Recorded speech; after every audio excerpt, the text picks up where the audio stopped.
But అక్కడ అభినందనలు తెలపకపోయినప్పటికీ Revanth Reddy CM హోదాలో వచ్చారు, పరామర్శించారు, అందేటువంటి జాగ్రత్తలు, వైద్య సదుపాయం వీటన్నిటి గురించి కూడా ఆయన వాకప్ చేశారు అనేది. సో రేవంత్ రెడ్డి సరికొత్త సాంప్రదాయం లేకుంటే మీరన్నట్టుగా ఒక మర్యాదపూర్వకంగా వచ్చి కలిశారు అనేది అది కేసీఆర్ గారి దగ్గర నుంచి మిస్ అయింది అనేది కూడా ఒక విమర్శ ఉంది కదా, అది కాదంటారా? నేను ఏమంటున్నా, కేసీఆర్ గారు మీరు చూడండి, ఆయన 10 సంవత్సరాల కాలం కావచ్చు, అంతకుముందు 14 సంవత్సరాలు కావచ్చు, ఏ సందర్భం అయినా కానీ చాలా మానవత్వంతో ఎక్కడ సందర్భం వచ్చినా రియాక్ట్ అయినటువంటి సందర్భమే.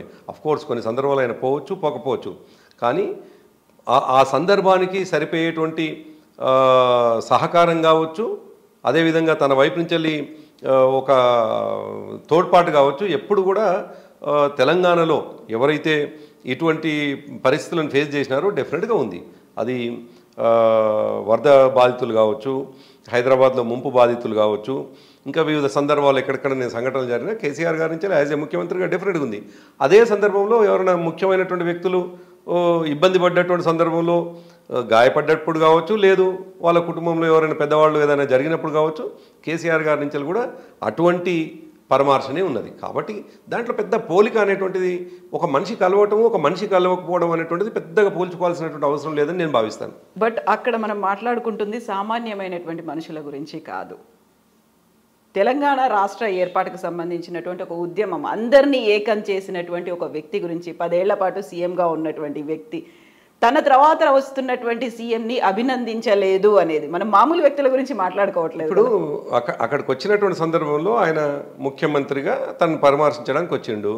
వచ్చినప్పుడు ముఖ్యమంత్రిగా పరామర్శించినప్పుడు కృతజ్ఞతలని ఎట్లాగో చెప్పాల్సిందే చెప్పిండు. అది దానికి పెద్దగా ఏముంటుంది, వచ్చినందుకు అంటే కంగ్రాచులేషన్ అనేటువంటిది ఇప్పుడు ఆ సందర్భం, ఆ సన్నివేశం కవిత, దాంట్లోకి మనం అంత చిన్నగా పోవాల్సినటువంటి అవసరం లేదని నేనైతే అనుకుంటున్నాను. ఎస్, సో మనం ఈ చిన్న విషయాల గురించి పట్టించుకోవద్దు అనుకున్నప్పుడు ఒక పెద్ద విషయం గురించి మాట్లాడుకుందాము. ఇంట్రోస్పెక్షన్ అనేది జరిగిందా లేదా, ఎందువల్ల ఓడిపోయారు? 80+ అనుకున్నారు, 100+ అనుకున్నారు, ఇవన్నీ అనుకున్న తర్వాత 40 కూడా క్రాస్ అవ్వలేదు, 39 దగ్గర ఆగారు. ఎక్కడ ఫెయిల్ అయ్యారు? ఇంట్రోస్పెక్షన్ జరిగిందా? అంటే రాజకీయ పార్టీ అనుకున్నప్పుడు సహజంగా సమీక్ష అనేటువంటిది జరుగుతుంది, దాంట్లో ఏం అనుమానం లేదు. ఏ రాజకీయ పార్టీలోనే జరగాలి, మా పార్టీలో కూడా జరుగుద్ది. అయితే మీరు అన్నట్టుగా మేము 70+ ఎక్స్పెక్ట్ చేసినాం, 80, 83 అట్లా ఎక్స్పెక్ట్ చేసినాం, ఫ్యాక్ట్ అది, దాంట్లో ఏం అనుమానం. 100 కూడా దాటుతుంది అని 105 నియోజకవర్గాలు కొన్ని సందర్భాలు అన్నారు. ఆ టైంలో కేసీఆర్ అన్నారు. అప్పుడు ఉన్నటువంటి వాతావరణంలో ఆ మాట అన్నారు. అనౌన్స్ చేసిన తర్వాత సహజంగా అంటే ప్రజల నుంచి వెళ్ళి అభ్యర్థులుగా అనౌన్స్ చేయకముందుకున్నటువంటి వాతావరణం, అభ్యర్థుల్ని అనౌన్స్ చేసిన తర్వాత వాతావరణం మారింది, మన కళ్ళ ముందు కనిపించింది. రాను చాలా డిఫరెంట్గా తెలంగాణ సొసైటీ నిర్ణయాలు తీసుకుంటూ పోతున్నది మనకు అనిపించినటువంటిది. అయితే మీరు అన్నట్టుగా 39కి మేము పరిమితమైనాక తప్పకుండా మేము సమీక్షలు చేసుకుంటూ ఉన్నాం, ఇంకా కొనసాగుతూ ఉంది. ఒక పూటతో సమీక్షలు చేసుకోవడం ద్వారా ఉపయోగం ఉండదు కవిత. డెఫినెట్గా ఉన్నటువంటి అంటే ఈ సమీక్ష అనేటువంటిది చాలా పాజిటివ్గా, చాలా ప్రోగ్రెసివ్గా, చాలా కన్స్ట్రక్టివ్గా ఉండాలి. కన్స్ట్రక్టివ్గా ఉండకపోతే మా పార్టీకి నష్టం. కాబట్టి మా పార్టీ మళ్ళీ తిరిగి రీబౌన్స్ కావాలి అని అంటే ఎక్కడ పొరపాటు జరిగింది అనేటువంటిది తప్పకుండా మేము చాలా క్షుణ్ణంగా, చాలా సూక్ష్మంగా చేయాల్సిన అవసరం ఉంటుంది. ఆ పని చేస్తూ ఉన్నాం మేము నిరంతరం. ఇప్పటికే కేటీఆర్ గారు దాదాపుగా మొన్న చేవెళ్ళకు సంబంధించినటువంటి, అది పార్లమెంటు సంబంధించిన సమావేశం కావచ్చు, అదేవిధంగా అందులో దాదాపుగా 2-3 సీట్లు ఓడిపోయి ఉన్నాం మేము. పరిగి ఓడిపోయినాం, తాండూరు ఓడిపోయినాం, వికారాబాద్ ఓడిపోయినాం. సో ఓడిపోయినటువంటి సీట్లకు సంబంధించినటువంటిది కూడా సమీక్ష చేసుకుంటున్నాం. సో సమీక్షలు, కొన్ని రాజకీయ పార్టీలు సమీక్ష అనగానే ఒకరిని తీసివేత, ఒకరిని కూడిక అనేటువంటి భావన ఉంటుంది. అట్లా కాదు. ఒక వ్యక్తుల మీద ఆధారపడి సమీక్షలు చేసే కంటే కూడా ఆ వ్యక్తుల ద్వారా ఉన్నటువంటి ప్రభావం ఏంది, ప్రజల మీద ఎటువంటి ప్రభావం పడింది అనేది సమీక్ష చేసుకోవాలి. ఆ పనిలో ఉన్నాం. డెఫినెట్గా ఆ పని జరుగుతూ ఉన్నది. సమీక్షలో ఒక కీలకమైనటువంటి అంశాన్ని మీరేమైనా ఐడెంటిఫై చేశారా? గతంలో 30-40 మంది స్థానిక ఎమ్మెల్యేలని, అక్కడ ఉన్నటువంటి అభ్యర్థుల్ని మార్చాల్సినటువంటి అవసరం ఉంది. ఆ దిశగా ఫోకస్ కూడా పెట్టారు, వాళ్ళకి వార్నింగ్స్ కూడా ఇచ్చినటువంటి కేసీఆర్. ఆ తర్వాత వాళ్ళతోనే ఎందుకు కంటిన్యూ అవ్వాల్సి వచ్చింది? దీని గురించి ఆలోచించారు? అంటే ఈ ప్రశ్న ఓడిపోయిన మరుక్షణం నుంచి ప్రజల్లో నుంచి వస్తున్నటువంటిది. నిజానికి చాలా సీరియస్గానే వస్తుంది. ముందు కూడా కొంత వచ్చింది, వాస్తవమే, దాంట్లో ఏం అనుమానం లేదు. మీరు చెప్పింది 100% కరెక్టు. మేము ఇంటర్నల్గా చర్చ చేసుకుంటున్నటువంటి సందర్భంలో చాలా సందర్భాల్లో ఈ చర్చ వచ్చినటువంటి మాట వాస్తవం. కానీ మా పార్టీ ప్రెసిడెంట్ గారు తీసుకున్నటువంటి నిర్ణయం డెఫినెట్గా మాకు శిరోధార్యం. ఎవరైనా దాన్ని సరే మాకు అభిప్రాయాలు ఉండవచ్చు, మాకు వ్యక్తిగతమైనటువంటి అభిప్రాయాలు ఉండవచ్చు, కానీ ఒక్కసారి పార్టీ అధ్యక్షుడిగా వారు నిర్ణయం తీసుకున్న తర్వాత అందరూ ఆయన చేసినటువంటి నిర్ణయాన్ని మేము తూచా తప్పకుండా ముందుకు పోవాల్సి ఉంటుంది. అక్కడ పార్టీ అధ్యక్షుడి లెక్క తప్పింది కదా. పార్టీకి వర్కింగ్ ప్రెసిడెంట్ ఉన్నారు, పార్టీకి కీలకమైనటువంటి మీలాంటి లీడర్లు ఉన్నారు, పార్టీ పెట్టినప్పటి నుంచి పోరాటంలో పార్టిసిపేట్ చేసినటువంటి ఎంతోమంది సీనియర్లు ఉన్నారు. వాళ్ళందరికీ తెలుసు కదా ఈ డ్యామ్ షూర్గా వీళ్ళు ఓడిపోతారు, వీళ్ళ మీద వ్యతిరేకత ఉంది, అసంతృప్తి తీవ్ర స్థాయిలో ఉంది, ప్రజలు కూడా కోరుకోవట్లేదు అనే మాట తెలుసు కదా.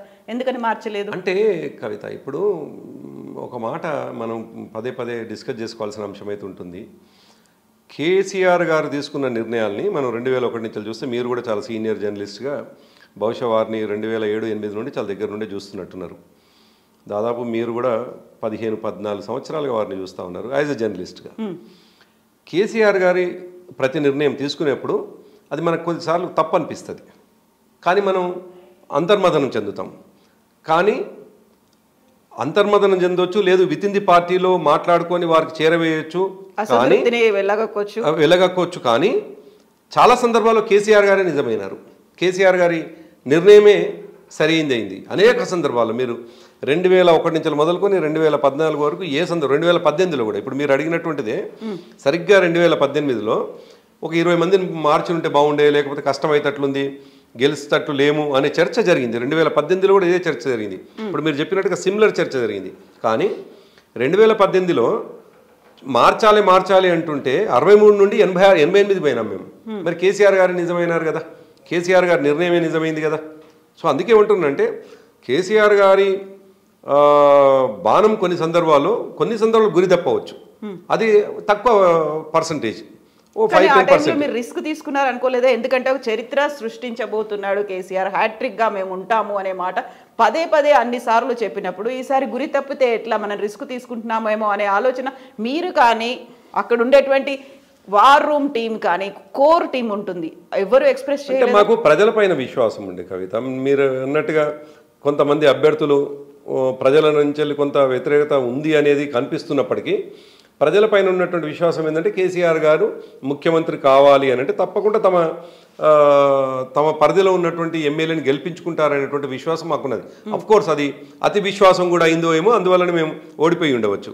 కానీ ప్రజలందరూ ఏం కోరుకుంటున్నారు అని మనం ఎప్పుడైనా ఈ సోషల్ మీడియాలో కానీ మిగతా మాధ్యమాల్లో ఏదన్నా పోల్ పోతే మెజారిటీ పీపుల్ దాదాపు 70% కేసీఆర్ గారు ముఖ్యమంత్రి కావాలని కోరుకుంటున్నటువంటి సందర్భాలు. మేము సర్వే చేసినటువంటి అనేక సర్వేలలో కూడా కేసీఆర్ గారు ముఖ్యమంత్రి కావాలని చెప్పేసి వచ్చినటువంటి రిపోర్ట్లు ఉన్నాయి. మాకున్నటువంటి అంచనా తప్పకుండా కేసీఆర్ గారు తీసుకున్నటువంటి నిర్ణయాన్ని ప్రజలు ఆమోదిస్తారు అనేటువంటి అంచనా మాకు పార్టీ క్యాడర్గా ఉన్నది.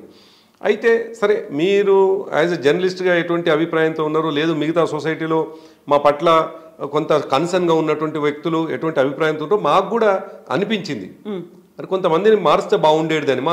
ఇవాళ నిజానికి ఎన్నికల ఫలితాలు అయిపోయినాయి, నేను అదే అంటున్నాను కదా, ఫలితాలు అయిపోయినాయి, ఫలితాలు వచ్చినాయి, కాంగ్రెస్ పార్టీ అధికారంలోకి వచ్చింది. ఇంకా మేము చల్లకొచ్చి ముంత దాచుకున్నటువంటి పరిస్థితి ఏమి ఉండాల్సిన అవసరం లేదు. ముఖ్యమంత్రి గారి ముందు కొన్ని సందర్భాల్లో చర్చ కూడా జరిగింది. కానీ అల్టిమేట్గా మా పార్టీ అధ్యక్షులు వారు దానికి తోడు వారు తీసుకున్న ప్రతి నిర్ణయం కరెక్ట్గానే జరిగింది. ఎప్పుడు తీసుకున్నా కరెక్ట్గా జరిగింది. ఆయన